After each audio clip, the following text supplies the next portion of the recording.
Well, Captain Johnny is getting his engine fixed, so I didn't have a chance to go fishing with the captain, but I did talk to another legend across the Sun Coast. Here's more. Those pelicans went offshore. They're striking fish over there. And, you know, right now you got what we call striking fish out there, mackerel, little tuna.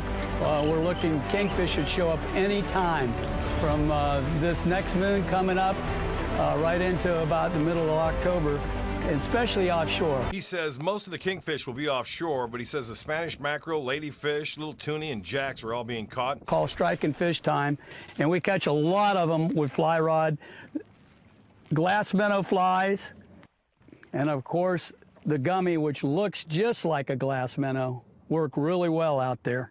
Okay. Captain Scott Moore is a legend on the Suncoast waters with fishing over 40 years here, and he has a few tips for the angler. Because, you know, mackerel are going to tear your flies up.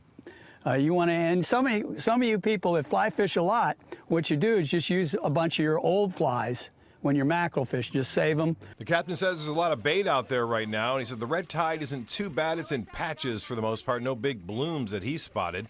And he says that you should fish the bait balls because there's a lot of big fish, like the one he has on the line right here, a big little toonie, and they're always a fun fish to catch, and this was a nice size one which put up a good fight. Nice catch, Captain. Yeah, little tuna are fun. Here's a big tuna. This is, yeah, blue tuna, and this was caught by Brian Gorski. You see him right there bent over. That is a huge tuna. It's a wicked tuna. I like that show. 750 pounds at Prince Edward Island. He got up there with for his birthday. That was a little birthday Nova celebration. Scotia, yeah. Yeah, absolutely. And he is the executive director of the Coastal Conservation Association.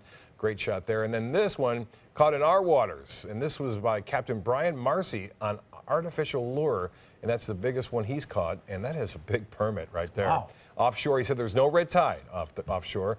And Captain Rick Grasset from Delaware, he fishes off here around the Sun Coast, and he caught a lot of these stripers, and he said they were jumping around like they do here with mackerel. We don't get stripers, but we get the mackerel here. We have a big event taking place. I'm going to be the MC. I'm honored to be the MC for the Scallopalooza.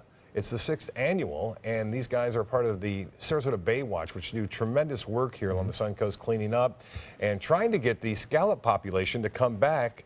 They have to have a lot of seagrass, obviously, and they release a lot of the hatchlings every year, if you call them hatchlings, I guess, and that'll be taking place at the Sarasota Yacht Club this Saturday at 6 p.m. Always a good event. And they're trying. They used to be here, they say, long ago. Right. And they haven't been here in a while, so they come back and we'll draw more tourists, they think. Sounds like fun. All right. Thank you, Bob.